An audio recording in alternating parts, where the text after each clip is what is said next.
আমার তো হাত কেটে গেছে। খাবার এগুলো করতে লাগছে কেন? হাত টাত ছুঁয়ায়নি কিছু। কে করে দিবে তে?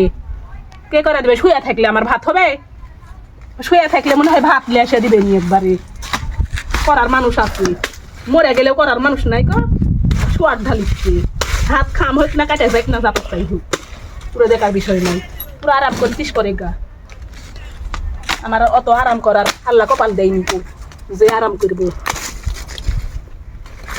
কাটে গেছে গেছে হাত, আরো কাটে বেশি হয়। ভাত খাবে নি কেমন করে তাহলে? তুলা দিস, তুলা খাওয়া দিসিনি কেমন করে আবার খাবো নি? তুলা খাওয়া দিসিনি তাহলে বলতেন যে হাত কেটে দেখ। তা কি করবো তে? পড়ে আছে কেউ, করার মানুষ আছে কেউ? আমি না করলে কেউ করার মানুষ নাই তো। সারাদিন পড়ে থাকলেও কেউ করার মানুষ নাই। তো কে থাকবে ঘরের মানুষ? কে থাকবে বা করার মানুষ? রোদের ভিতর কে কাটবে এগুলো জিনিস পাতি? রোদের ভিতর কাটলে মরে যাবো। না বাজে থাকবো।